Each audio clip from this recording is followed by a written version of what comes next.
Olá, agora então vamos com as dicas de processo do trabalho, certo?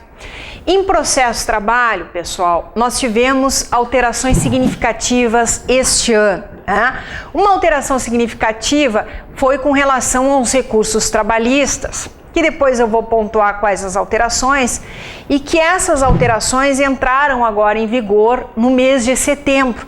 Então, eu nunca gosto de apostar, isto vai cair, isto com certeza não cai. Não, eu acho que o aluno que se prepara, o candidato que se prepara de forma séria para o exame de ordem, deve estudar todos os pontos, certo? Pois bem, mas eu apostaria que com esta alteração que entrou em vigor em setembro, não me surpreenderia se viesse, como sempre vem, uma questão sobre recursos trabalhistas, dentre as questões de processo de trabalho, viesse uma questão querendo saber de vocês aí quais as alterações que nós tivemos no que diz respeito aos recursos, que depois nós vamos ver, certo? Bom,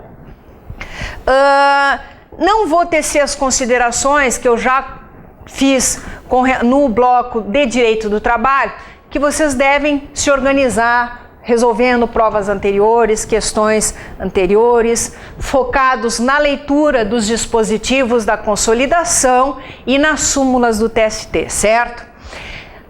Em Direito do Trabalho, no vídeo sobre Direito do Trabalho, eu passei a vocês as alterações recentes agora do ano de 2014, no que diz respeito às súmulas do TST. Passei só aquelas no que diziam respeito ao direito material do trabalho. Agora, então, eu passo a vocês as alterações que ocorreram no que diz respeito à jurisprudência do TST, com o que diz respeito aos institutos de processo do trabalho. A mesma resolução que eu disse, né, em Direito do Trabalho, que foi a resolução de número 194 de 2014, passei a vocês as alterações em Direito do Trabalho, então agora passo as alterações de processo. Resolução, repetindo, 194 de 2014. Olha só, as alterações são as seguintes. Foi alterado, pessoal, o item segundo, item segundo da súmula 262 do TST, que diz respeito a prazo judicial. O item segundo passa a ter esta redação: o recesso forense e as férias coletivas dos ministros do Tribunal Superior do Trabalho suspendem os prazos recursais. Súmula 262, item segundo, com esta redação. Chama a atenção de vocês também, né, para algumas OJs que foram convertidas em súmulas.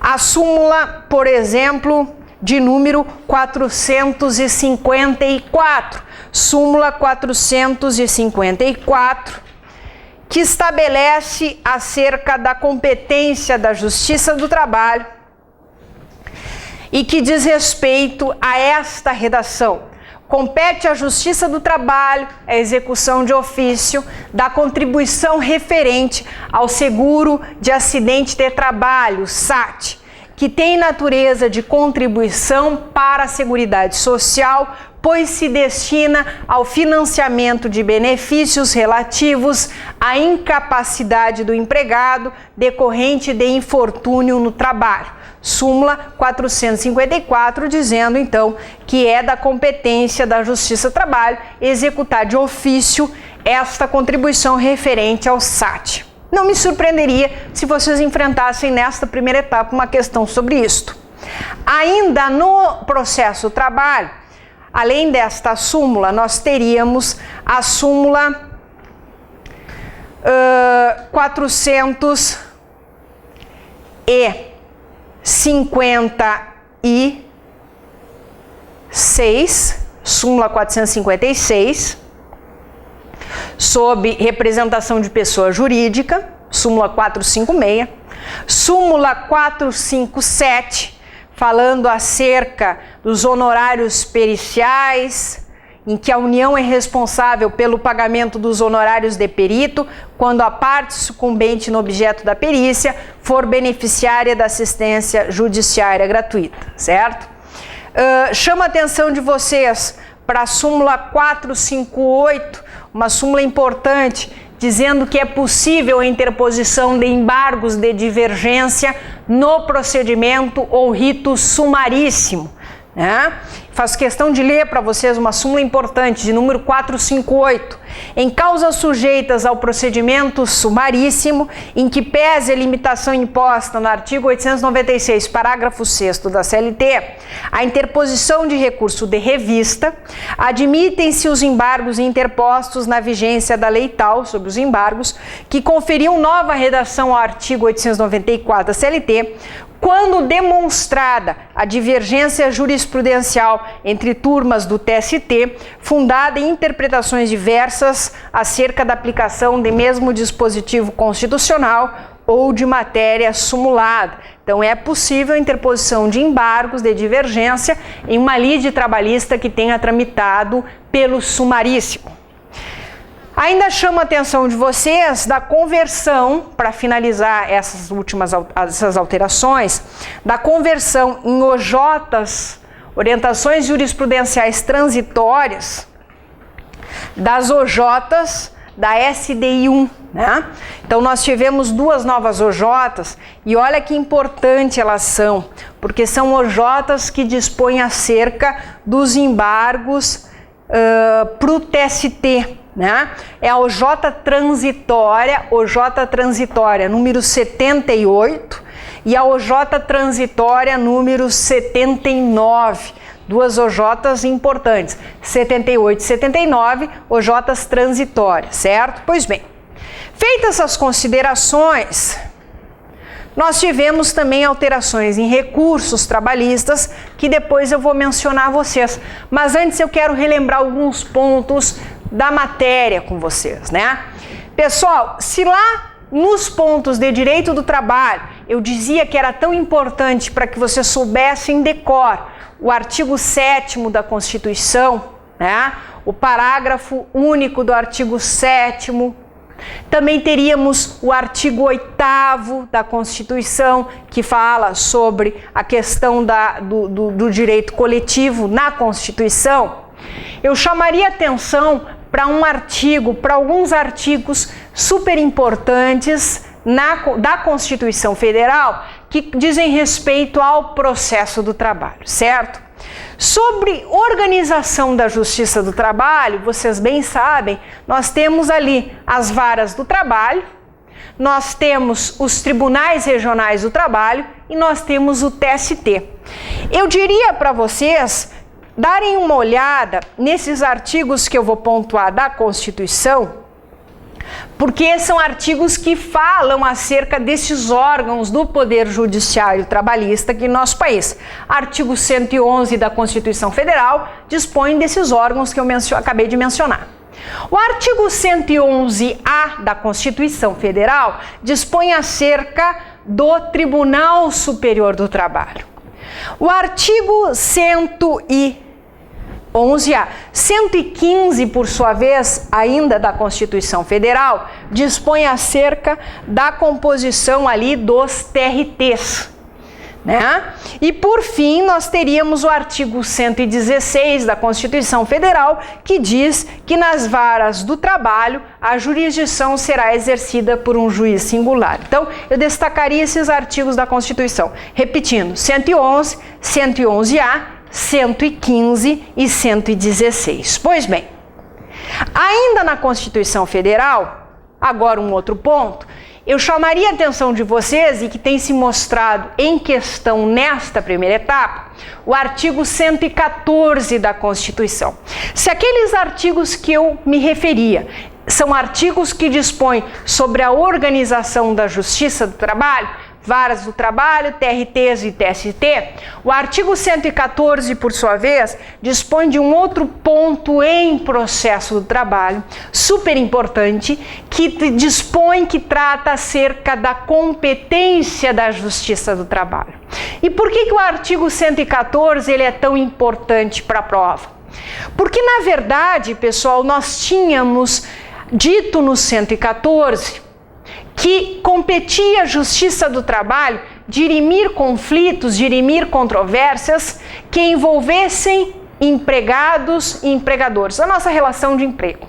Só que eu me referi no vídeo de Direito do Trabalho que uma emenda constitucional de número 45, datada de 2004, 45 de 2004, altera de forma significativa e amplia de maneira significativa a competência da Justiça do Trabalho.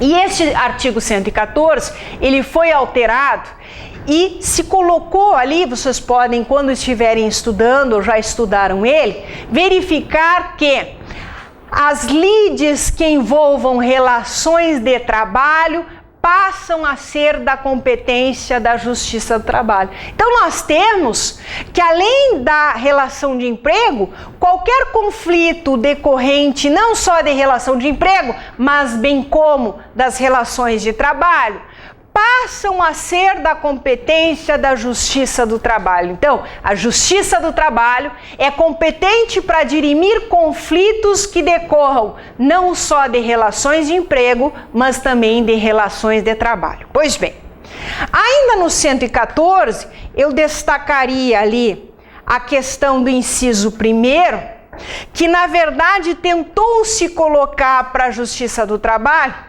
que seria competente para dirimir conflitos que envolvessem os servidores públicos seletistas, sempre, mas que também passaria a ter competência para dirimir controvérsias envolvendo os servidores públicos estatutários. Não, né? Não. O que nós temos da parte final do inciso 1º para a prova? Saber o seguinte: servidores públicos seletistas sempre tiveram e permanecem tendo os seus conflitos, as suas controvérsias dirimidas na Justiça do Trabalho. Servidores públicos estatutários, não. Se for um servidor público estatutário municipal e estadual, permanece a Justiça comum, a Justiça estadual. Se for um servidor público estatutário federal, quem vai apreciar o seu conflito será a Justiça Federal, certo? Então, para a Justiça do Trabalho, tão somente conflitos que envolvam servidores públicos seletistas. Ainda no 114, eu chamo a atenção que o inciso 2º faz disposição que aquelas ações que envolvam o exercício do direito de greve serão da competência da Justiça do Trabalho. E chamo a atenção de vocês, juntamente com o inciso 2º do artigo 114, eu chamo a atenção de vocês para uma súmula vinculante do STF, súmula vinculante do STF, que faz disposição acerca de ações possessórias que serão propostas e que serão da competência da Justiça do Trabalho. E alguém me diz assim: espera um pouquinho, Jimena, ação possessória na Justiça do Trabalho? Mas da onde isto? Sim. O STF, através de uma súmula vinculante, que é a súmula vinculante de número 23, súmula vinculante 23 do STF, dispôs da seguinte redação que eu passo a leitura: a Justiça do Trabalho é competente para processar e julgar, olha só, ação possessória ajuizada em decorrência do exercício do direito de greve pelos trabalhadores da iniciativa privada. Então, neste caso específico, é da competência da Justiça do Trabalho julgar. Súmula vinculante 23 do STF. Ainda sobre competência em razão da matéria e das pessoas, no artigo 114, eu chamaria a atenção de vocês ainda para o inciso 3º, na verdade para todos os incisos. O inciso 3º fala que as ações que envolvam representação sindical, eleições sindicais, qualquer conflito entre sindicatos passa a ser da competência da Justiça do Trabalho, tá? Sobre a questão sindical. Chama a atenção de vocês ainda, pessoal, né? Para a questão do inciso 6º do 114. O artigo 114, no seu inciso 6º, dispõe de que as ações de indenização por dano moral ou patrimonial decorrentes de relação de trabalho são da competência da Justiça do Trabalho. Mas deste inciso 6º, nós podemos depreender algumas informações.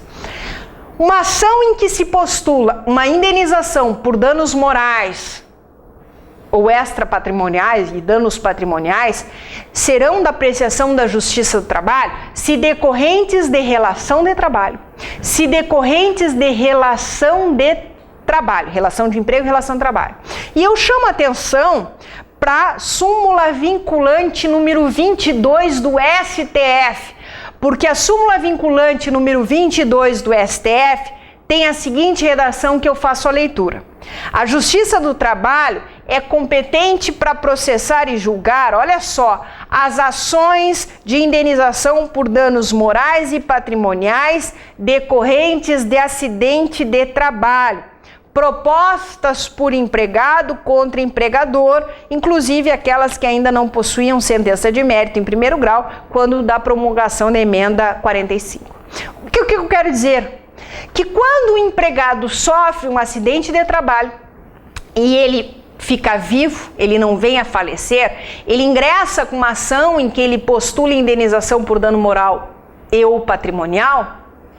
Se for decorrente deste acidente de trabalho, a súmula vinculante número 22 do STF diz: é da competência da Justiça do Trabalho.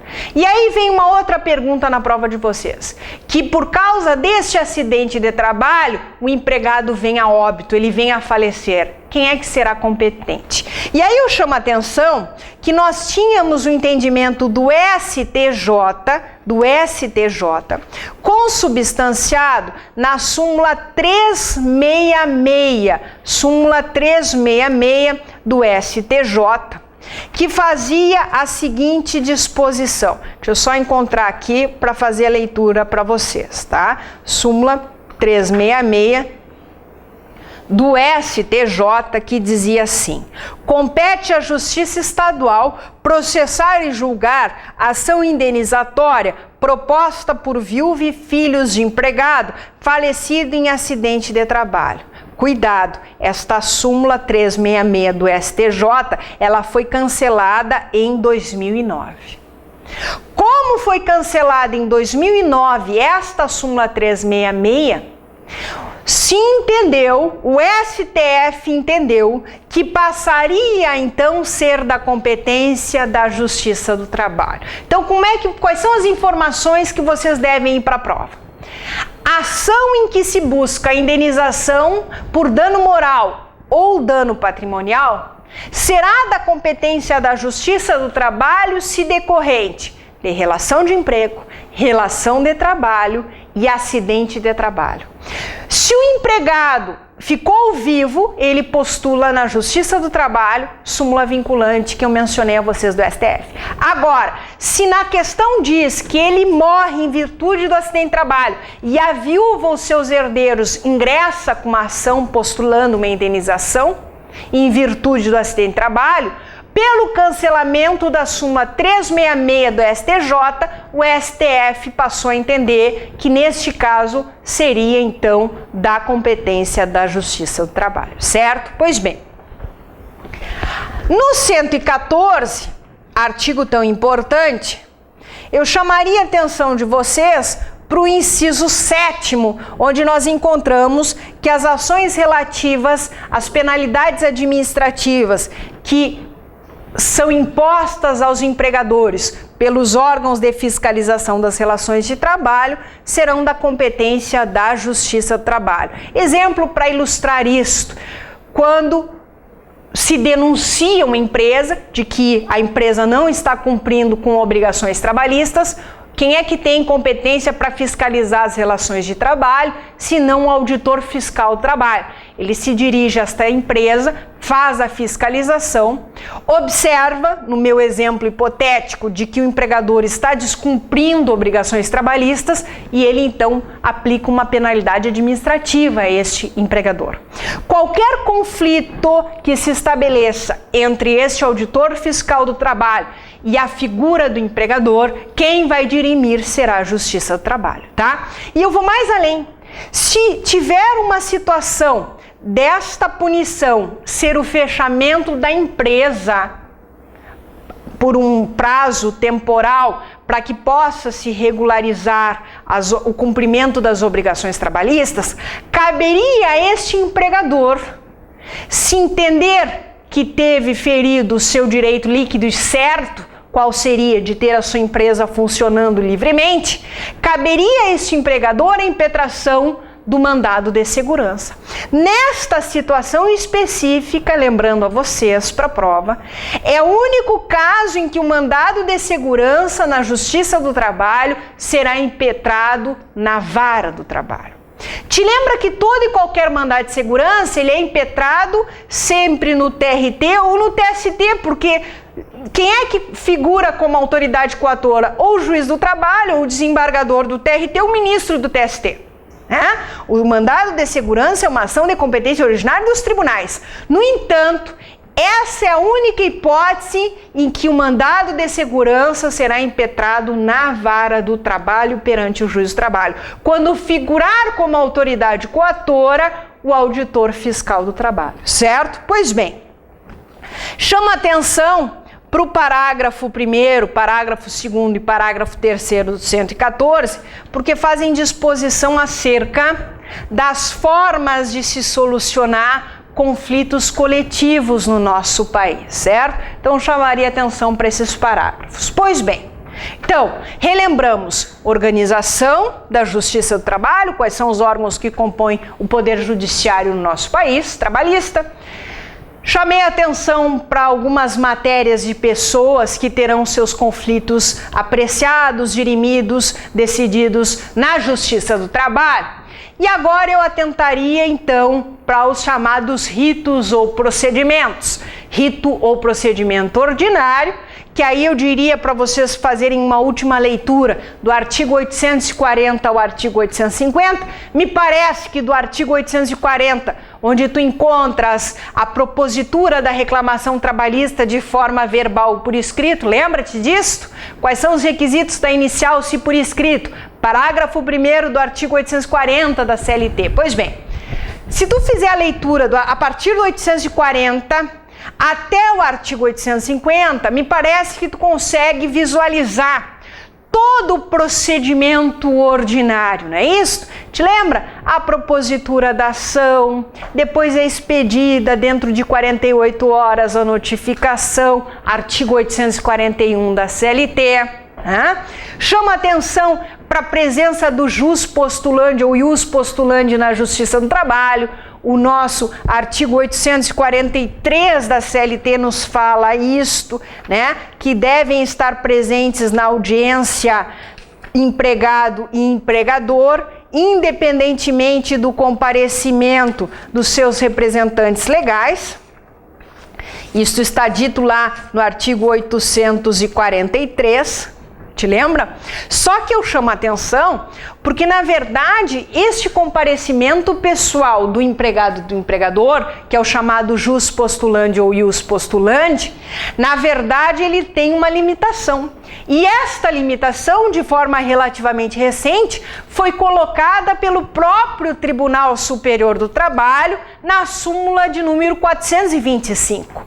O que está dito na súmula 425 do TST, pessoal? Está dito o seguinte, que existe o ius postulandi ainda na Justiça do Trabalho.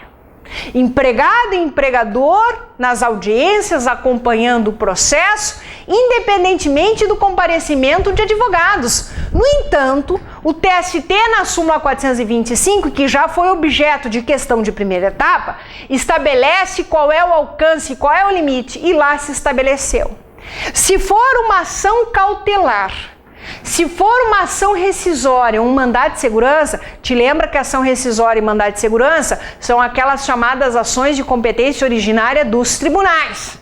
E mais ação cautelar e os recursos para o TST, a saber, recurso de revista e recurso de embargos para o TST, nestes dois recursos, a parte necessariamente deve estar assistida de advogado. Então, se cair uma questão, jus postulandi tu marca. No entanto, se disser que é ajuizamento de ação cautelar, ação rescisória, mandado de segurança ou interposição de recurso de revista e recurso de embargos para o TST, nessas hipóteses, a parte não pode se utilizar do jus postulandi, a parte necessariamente nessas ações e recursos deve estar acompanhada sim de advogado, certo? Pois bem, chamo a atenção de vocês, para o parágrafo 1º e parágrafo 2º do 843, vocês estão cansados de saber, quem é que pode substituir o empregador na audiência? Gerente ou preposto, que tenha conhecimento dos fatos. Chama atenção para a súmula 377 do TST, onde nós encontramos que necessariamente para ser preposto da empresa deve ter vínculo empregatício, te lembra disto? Parágrafo 2º, o empregado pode ser substituído por outro empregado ou pelo seu sindicato, desde que seja por motivo ponderoso, devidamente comprovado, a ponto de convencer o juiz. Que mais que nós teríamos? Os efeitos pelo não comparecimento na audiência, Te lembra, claro, a CLT ela fala em uma única audiência. Só que a única audiência tratada na CLT ela acabou sendo cindida e fracionada em duas. Então eu chamo a atenção porque o artigo 844 ele nos dá resposta pelo não comparecimento das partes na primeira audiência. Se o empregado reclamante não comparece na primeira, o que ele sofre? Arquivamento do processo. Se, por sua vez, o empregador, empresa reclamada, não comparece na primeira audiência, será decretada a revelia e a confissão ficta. Pois bem, só que a dúvida que se fez e a questão levantada foi a seguinte: e se o empregado e o empregador deixarem de comparecer na segunda audiência? Quem nos deu resposta foi o TST, através da súmula 9, dizendo, trocando por miúdos, que se o empregado reclamante deixar de comparecer na segunda, ele não sofre o arquivamento do processo. Súmula 9. E a súmula 74 do TST diz que vai se aplicar a confissão ficta à parte que expressamente intimada deixou de comparecer na audiência. Então destacaria a súmula 9 e súmula 74 do TST. Tá? Chamando atenção para a súmula 74, que já foi objeto de questão de primeira etapa. Pois bem, nesta primeira audiência, qual é o primeiro ato do juiz? Ele olha para as partes, aquilo que eu sempre digo em sala de aula, e pergunta: senhores ou doutores, há possibilidade de acordo? O que eu chamo a atenção neste momento, para vocês lembrarem para a prova? No rito ou procedimento ordinário que nós estamos vendo agora, que vai ali do 840 ao 850, resumindo, nós teremos duas propostas de conciliação, A primeira, quando é aberta a audiência, aberta a sessão do artigo 846, o juiz propõe a conciliação pela primeira vez. E o segundo momento em que o juiz propõe a conciliação no ordinário, no rito ou procedimento ordinário, é naquela parte final ou segunda parte do artigo 850, onde diz: o juiz renovará a proposta de conciliação. E esse momento dessa segunda proposta de conciliação ou primeira proposta renovada, ela se dará após as razões finais. Então, pós razões finais, o juiz propõe novamente a conciliação. Se não sair, nós temos então a sentença. Tá, então voltando para a primeira audiência, o juiz propõe a conciliação. Desta desta proposta de conciliação, se as partes optarem por conciliar, o juiz homologa esta conciliação. Perfeito. Se as partes se negam a conciliar, o juiz então encerra esta primeira audiência e marca a data para a segunda. Não te esquece que me parece que o momento mais adequado seria nesta primeira audiência em que o advogado entrega a defesa. Mas cuidado, o artigo 847 da CLT não fala em contestação. A CLT no artigo 847 diz: a reclamada terá um lapso temporal de até 20 minutos para apresentar defesa de forma verbal, né? Então nós temos o princípio da oralidade e nós temos a terminologia de defesa. Só que nós importamos as respostas do réu do CPC para a seara trabalhista, né? E aí nós teríamos a apresentação de contestação, certo? Claro, pessoal, na minha prática já enfrentei audiências que eu levei a contestação por escrito, tentei chegar ao final da primeira audiência e o juiz disse não, me traz na segunda, certo? Mas assim, claro que para a prova de vocês, o que nós temos na primeira audiência? Proposta de conciliação, primeira proposta de conciliação e apresentação da defesa, certo? Pois bem, porque na segunda audiência, o que nós teremos como atos processuais na segunda audiência? Nós teremos a produção de todos os meios de prova.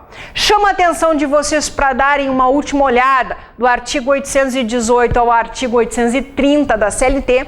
São artigos de facílima compreensão, mas é um capítulo que a CLT só dispôs acerca dos meios de prova, lembra? Uma questão clássica que sempre aparece, número de testemunhas, e aí eu chamo a atenção de vocês, já que eu pontuei do artigo 818 ao artigo 830, para o artigo 822, né? Perdão, para o artigo 821. Artigo 821 da CLT. Cada uma das partes não poderá indicar mais de 3 testemunhas. Então, no ordinário, nós temos até 3 testemunhas para cada parte. Se for um inquérito para apuração de falta grave, este número poderá ser elevado a 6. E no sumaríssimo, tu te lembra? Bom, no sumaríssimo nós temos, conforme parágrafo 2º do artigo 852H, que as testemunhas será um número máximo de 2 para cada parte, tá? Então é uma questão clássica que sempre vem. Pois bem, nós temos então na segunda audiência a produção de todos os meios de prova, ok? Depois de se ter a produção de todos os meios de prova em direito admitidos, nós temos, né, o artigo 850. Terminada a instrução, poderão as partes aduzir razões finais. É aquilo que se chama no processo civil de memoriais, que podem ser por escritos, também no processo trabalho. E essas razões finais, chama atenção, a CLT só fez previsão de forma verbal, em prazo não excedente de 10 minutos para cada uma. Mas há a possibilidade de serem apresentadas essas razões finais de forma escrita. Em seguida, depois das razões finais, o juiz renovará a proposta de conciliação e, não se realizando esta, será proferida a decisão. Já enfrentei processos em que o juiz proferiu a sentença em audiência, de forma verbal, mas o mais comum é ele marcar uma data e que em tal data será publicada a decisão, tá? Me parece que esse seria um resumo do rito ou procedimento ordinário que se desenvolve em 2 audiências. Chama atenção também para uma questão que sempre se mostra presente dentre as questões de processo-trabalho, na prova de primeira etapa, com relação ao segundo rito ou procedimento existente no processo-trabalho, que é o conhecido de vocês sumaríssimo. O sumaríssimo, como é que vem essas questões? São sempre, pessoal, questões específicas sobre o sumaríssimo. Então, me parece que uma última olhada do artigo 852A ao artigo 852I da CLT. Quais os artigos, Jimena, tu destaca? Todos. Mas quais neste momento, te lembrando das provas e das questões que já apareceram? O que vai caracterizar se a lide trabalhista vai tramitar pelo ordinário ou sumaríssimo? Tu sabe, o valor de causa, não é isso? O que nós temos como valor de causa? Se o valor de causa for inferior ou igual a 40 salários mínimos, a ação vai tramitar no sumaríssimo. Quer dizer que se a ação trabalhista comportar um valor de causa que exceda os 40 salários mínimos, esta ação, por óbvio de maior complexidade, vai tramitar naquele rito que nós falávamos anteriormente, que é o ordinário.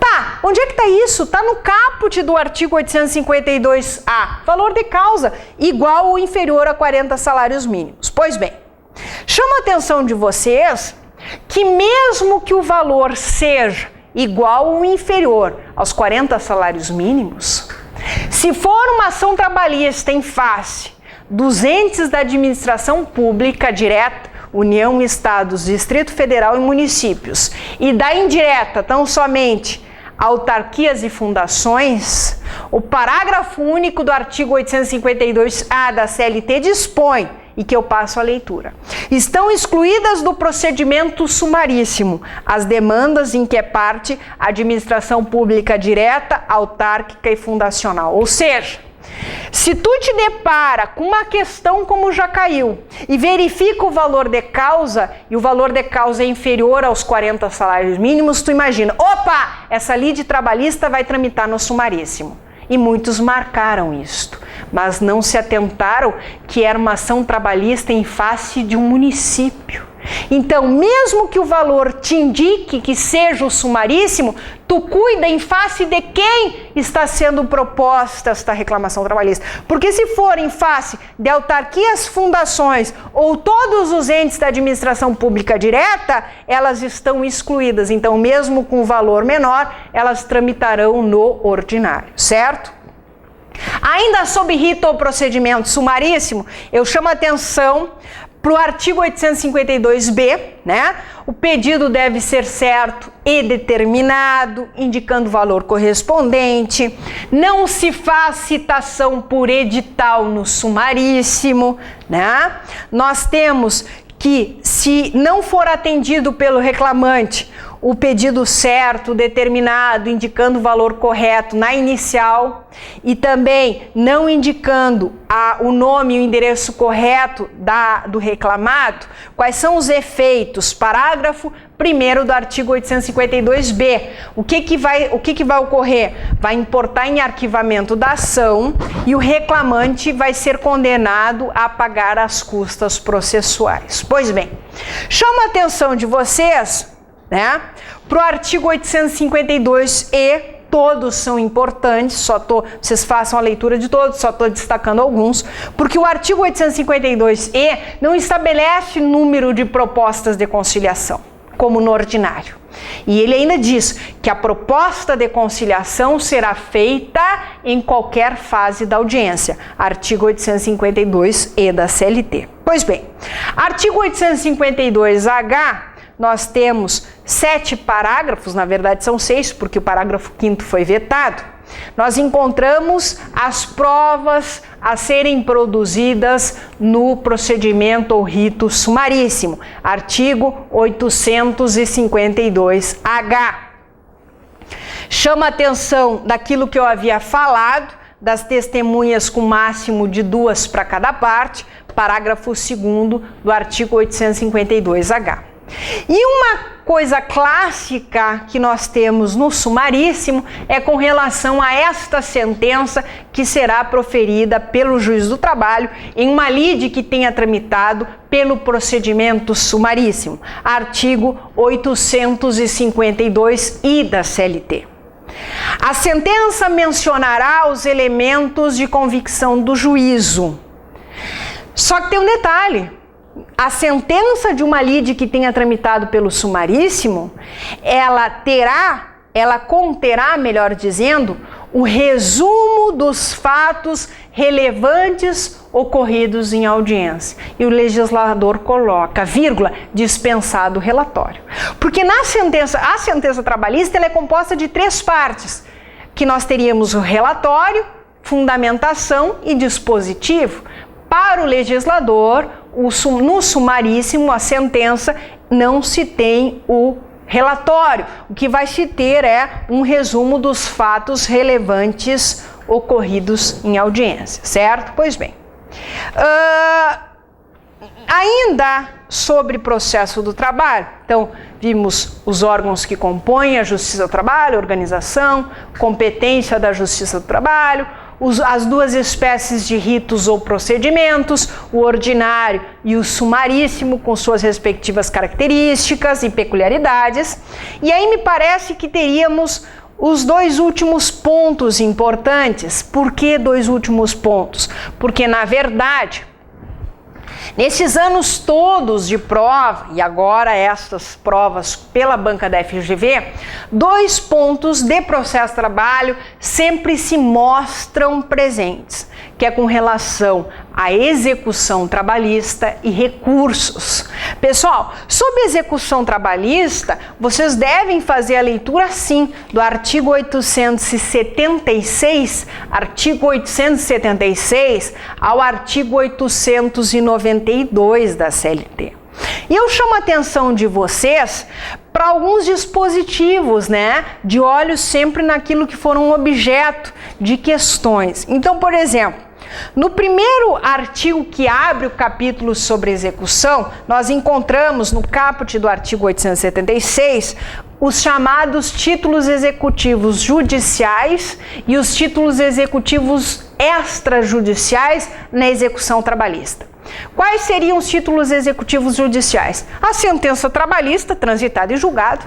E ali, quando diz, no caput do 876, os acordos quando não cumpridos, são aqueles acordos judiciais. Te lembra lá na audiência trabalhista em que o juiz propõe a conciliação?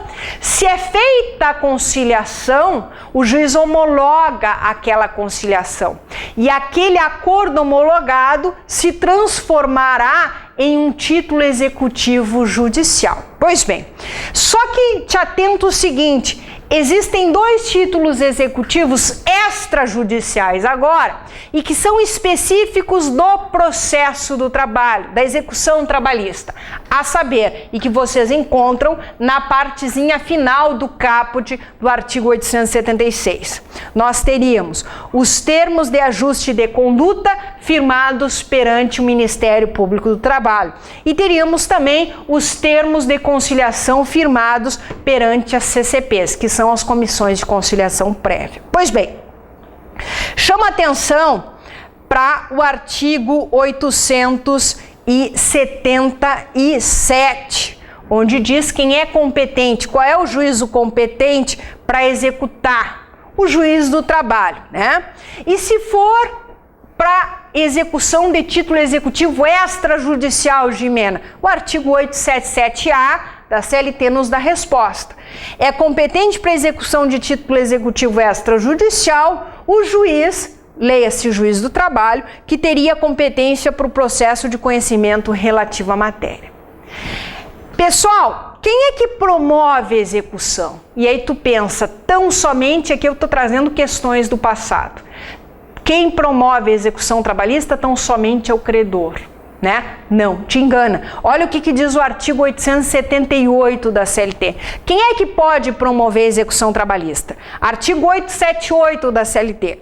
A execução poderá ser promovida por qualquer interessado ou ex officio pelo próprio juiz.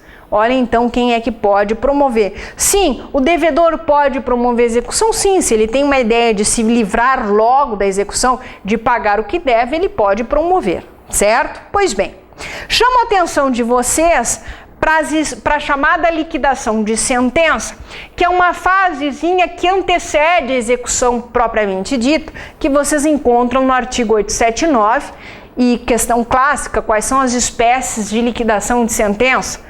Ela pode ser feita por cálculo, arbitramento ou por artigos, certo?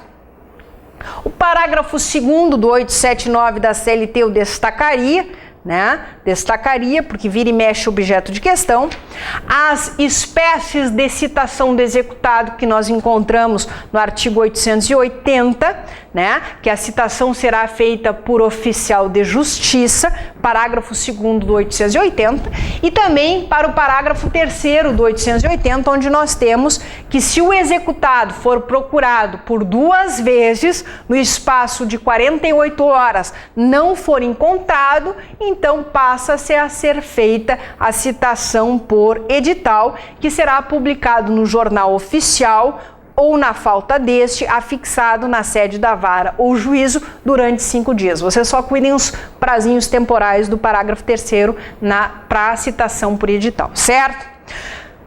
No momento em que este executado toma conhecimento da execução que está sendo promovida em face dele, o que ele vai fazer? Ou ele paga o que deve, e este pagamento do que ele deve, nós temos a extinção natural da execução, que vocês encontram no artigo 881, ou ele pode não pagar, mas fazer a garantia do juízo através de depósito judicial ou nomeando bens à penhora, conforme artigo 882 da CLT.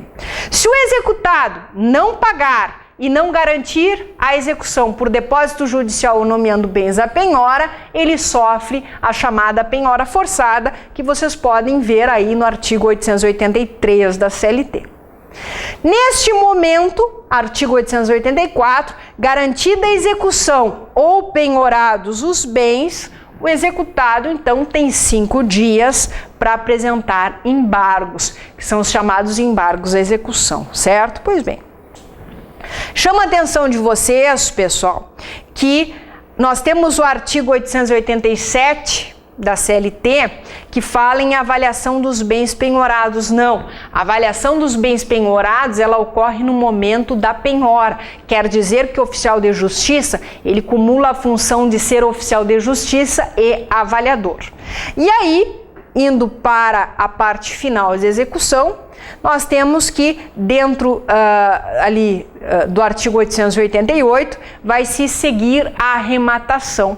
O que é o ato de arrematação? É quando nós teremos a venda dos bens ou do bem do executado para então para que ocorra esta verdadeira expropriação dos bens do executado, em que vai ocorrer a venda para poder se saldar a dívida que este exequente tem. Certo? Pois bem, chamo a atenção de vocês só para algumas questões sobre execução, para que vocês que estão fazendo as provas anteriores terem uma ideia. Um exemplo de questão que vem, e que eu posso dizer que sempre vem,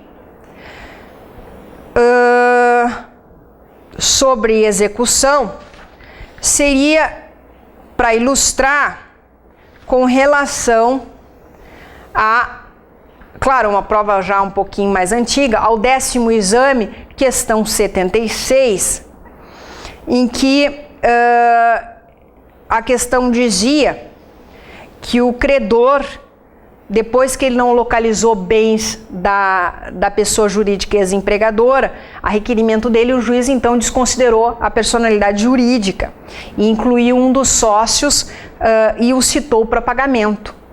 O sócio depositou a quantia exequenda, mas ele pretende questionar o valor da execução. De que forma ele pode questionar? E aí dizia assim, assinale a alternativa que ele vai poder fazer isto. E aí nós tínhamos nas alternativas ação rescisória, embargos de terceiro, impugnação do credor, e a alternativa correta era a letra D. Como é que ele vai poder, como é que o executado vai poder discutir a execução? Através dos embargos à execução que estão lá previstos no caput do 884 da CLT. Então, questões bem simples. Uma outra questão também que eu chamo a vocês, que caiu também uma prova bem anterior, que foi com relação às 2 últimas questões do 9º exame de ordem, a saber, a questão 77 e a questão 80, só para ilustrar. Falava sobre liquidação, etc. e tal, as formas possíveis de se liquidar a sentença. Não te esquece que eu mencionei que as formas e as espécies de se liquidar a sentença trabalhista encontram-se no 879, lembra? Cálculo, arbitramento por artigos. E era isto que era exigido na questão. Quais as espécies de liquidação? Cálculo, arbitramento ou artigos, certo? Pois bem, então esse era as formas. E aí queria saber o seguinte, qual o prazo, né? E caso o juiz conceda prazo às partes para manifestação, qual é o número de dias para impugnação? O prazo será de 10 dias, certo? 10 dias. Tanto para manifestação das partes, quanto para manifestação da União. Vocês encontram um prazo de 10 dias para ambos, no parágrafo 2º e parágrafo 3º do artigo 879. E a questão 80 do 9º exame, queria saber, conforme a CLT, qual era a alternativa correta. E, na verdade, eles queriam saber como é que se dá a citação na execução. E aí tu tinha que marcar a letra C, dizendo que a citação na execução ela será realizada por mandado por oficial de justiça. E aí naquela questão, se ele for o executado procurado por 2 vezes, não encontrado dentro de um lapso temporal de 48 horas, vai se proceder o quê? A citação por edital, certo? Então, por incrível que pareça, as questões sobre execução são questões bem simples. Agora, passando ao nosso último ponto, que eu não gosto de ser leviana dizendo estuda isso, aquilo tu não estuda porque não cai. Estuda em tudo. Nessa reta final, no que diz respeito não só ao processo trabalho ao direito trabalho, façam uma revisão aí de todos os pontos, se não os principais. Mas eu apostaria sim em uma questão acerca dos recursos trabalhistas. Por quê, Jimena? Porque nós tivemos uma alteração agora, de forma bem recente, né? E que eu vou trazer para vocês as alterações. Pessoal, falarmos em recursos trabalhistas, Jimena, me situa na CLT. É falarmos em um capítulo que vai do artigo 893, ao artigo 901. Por que tu não pontua o 902? 902 foi revogado em 82, tá? Então, 893 ao artigo 901. Pois bem, quais são os recursos que nós temos, né? Recurso ordinário, recurso de revista, embargos de divergência, embargos infringentes, que são os 2 embargos para o TST ou no TST, agravo de instrumento, embargos de declaração, agravo de petição, te lembra? Esses são os recursos. A lei, prestem atenção, lei número 13.015 de 2014, alterou os artigos da CLT que fazem disposição sobre recursos trabalhistas. Primeira observação, o RO, o nosso recurso ordinário, não foi mexido. Então, a redação daquilo que tu já sabe, daquilo que tu estudou sobre a interposição de recurso ordinário, permanece lá com aquele conteúdo do artigo 895. O que esta lei alterou foram o recurso embargos de divergência, que estão previstos no inciso 2º do artigo 894 da CLT. Foi alterado o recurso de revista do artigo 896, o embargos de declaração do artigo 897-A da CLT e o agravo de instrumento, porque foi incluído o parágrafo 8º no artigo 899. E foram trazidos para o judiciário trabalhista 2 coisas que já existiam no processo civil. Te lembra? Incidente de uniformização de jurisprudência dos TRTs agora. Os tribunais regionais do trabalho estão obrigados a uniformizar a sua jurisprudência. E nós teríamos também o chamado incidente de recursos repetitivos, incidente de recursos de revista repetitivos, tá?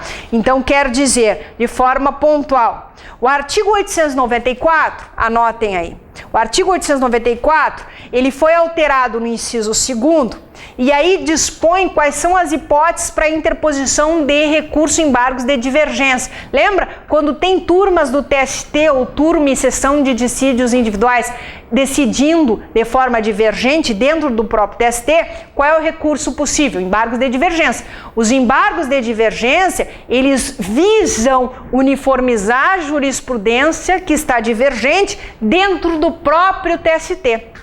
Só que tem um detalhe, agora é possível interpor os embargos divergentes no TST quando tu tiver uma divergência de turmas entre si ou turma e SDI do TST com relação não só for contrária à súmula OJ do TST, mas o que foi acrescentado, quando elas divergirem, forem contrárias à súmula vinculante do STF, tá? Chama atenção. Chama atenção de vocês também no artigo 894 sobre o recurso de embargos de divergência, que então foi alterado o inciso 2º, colocando que se a decisão for contrária à súmula vinculante do STF. Mas nós tínhamos um parágrafo único que acabou sendo revogado no 894. Agora, o artigo 894, ele tem o parágrafo 2º, o parágrafo 3º e o parágrafo 4º. Leiam esses parágrafos que são importantes. E eu destacaria neste momento o parágrafo 4º do 894, que dispõe que da decisão denegatória dos embargos caberá agravo no prazo de 8 dias. Bom, essas foram as alterações com relação aos embargos. Destacaria para vocês a possibilidade de interposição de embargos de divergência, nós estamos vendo no ordinário, no rito sumaríssimo, súmula 458 do TST, e na fase de execução, súmula 433 do TST. Outra alteração que nós tivemos, agora sim também importante, com relação à interposição do recurso de revista. O artigo 896 foi alterado das hipóteses. Vê bem, se os embargos de divergência busca-se através dele a uniformização de jurisprudência divergente dentro do próprio TST, o recurso de revista através dele se busca uniformizar jurisprudência divergente entre tribunais trabalhistas. Então, tu tem TRTs divergindo, TRT versus TRT, ou tu tem TRT versus TST. Te lembra as hipóteses das alíneas A, B e C? Permanecem as mesmas. A única coisa que tu deve saber agora para tua prova é que a linha A do artigo 896 se dispôs que antes era quando a decisão do RO pelo TRT contrariasse súmula OJ do TST. Agora é possível também se a decisão do recurso ordinário pelo TRT contrariar a súmula vinculante do STF. Então, a mesma hipótese para os embargos de divergência também foi acrescido na hipótese para interposição de recurso de revista para o TST. Chama a atenção de vocês porque nós tínhamos 6 parágrafos no artigo 896. Agora, nós vamos encontrar 13 parágrafos no artigo 896 que fazia disposição acerca de recurso de revista. Todos são importantes, mas eu destacaria ali os parágrafos 3º, 4º, 5º, 6º e seguintes, porque a partir do parágrafo 3º do artigo 896, nós temos aquilo que foi trazido do processo civil para o processo trabalho, que é o chamado incidente de uniformização da jurisprudência regional.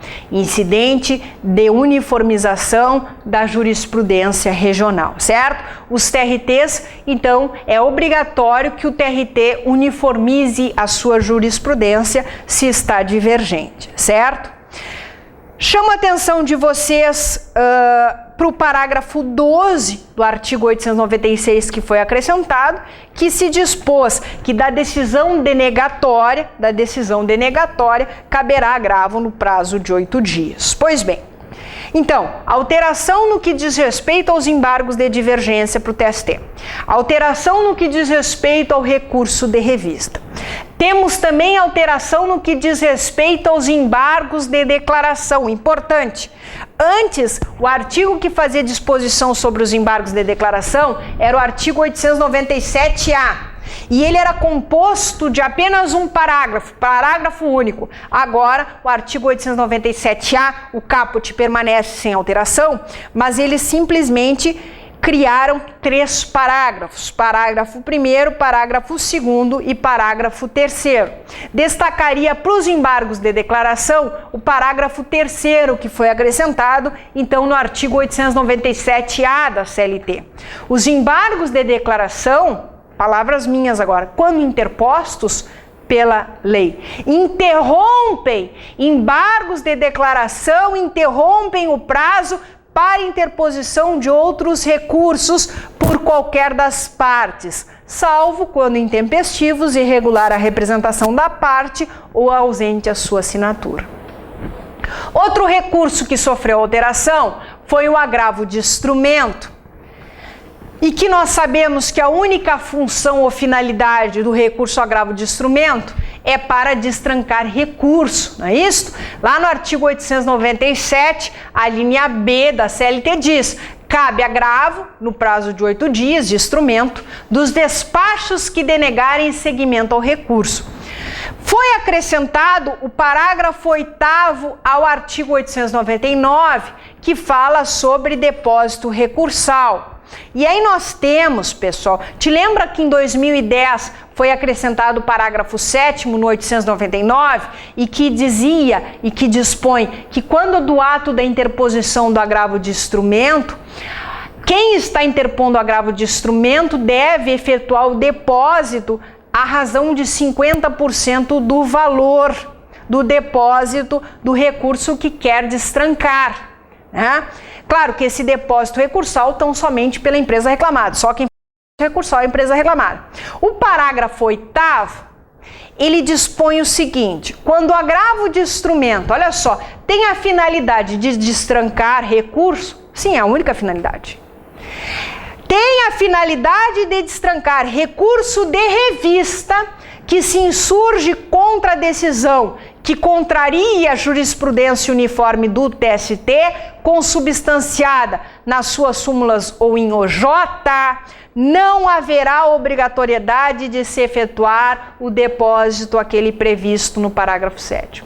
Então, nesta hipótese, não precisa efetuar depósito à razão de 50% do valor do depósito do recurso de revista que se quer destrancar, certo?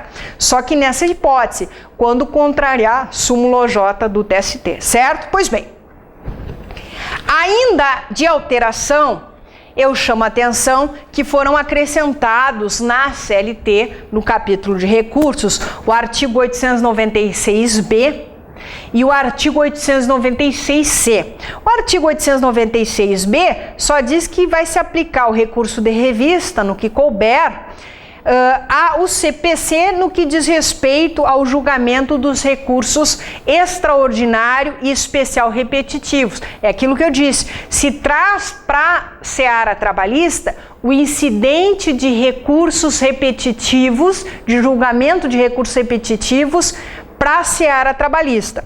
E aí eu chamo a atenção para o artigo 896-C, que ele é composto, pessoal, o artigo 896-C, composto de 17 parágrafos importantíssimos. Como é que vai ocorrer esse julgamento, esse incidente de julgamento de recursos repetitivos na Justiça do Trabalho? O caput do artigo 896-C nos diz: quando houver multiplicidade de recursos de revista fundados em idêntica questão de direito, a questão poderá ser afetada, quer dizer, poderá ser submetida à sessão especializada em dissídios individuais ou a tribunal pleno, etc, etc. Ou seja, o que consiste esse incidente de julgamento de recursos repetitivos? Se tu tem alguns recursos, multiplicidade de recursos de revista, e eles estão fundados em idêntica questão de direito, o que vai fazer? Vai se pegar um ou outro para se julgar, e aí o que for julgado nesses vão ser julgados nos demais, análogo ao julgamento dos recursos extraordinários especial repetitivos que nós já tínhamos no Código de Processo Civil, certo? Pois bem, os parágrafos 1º, 4º, 10º e seguintes do artigo 896-C fazem disposição acerca desta tramitação do processamento, tá? Dos recursos de revista repetitivos.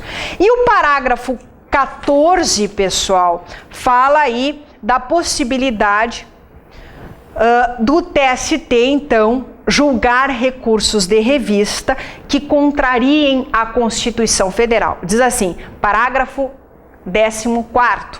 Aos recursos extraordinários interpostos perante o TST será aplicado o procedimento previsto no Código de Processo Civil, cabendo ao presidente do TST selecionar um ou mais recursos representativos da controvérsia e encaminhá-los ao STF, sobrestando os demais até o pronunciamento definitivo da Corte. Eu chamo a atenção que, nesse caso, os demais recursos restarão suspensos. Esse é o efeito processual até o julgamento, então, daqueles recursos representativos da controvérsia, certo? Chamo a atenção de vocês para o parágrafo 17, que é o último que encerra o artigo 896-C, então, das alterações, que diz que caberá revisão da decisão firmada, cabe revisão da decisão firmada em julgamento de recursos repetitivos quando se alterar a situação econômica, social ou jurídica, caso em que será respeitada a segurança jurídica das relações firmadas sob a égide da decisão anterior, podendo o TST modular os efeitos da decisão que a tenha alterado, certo?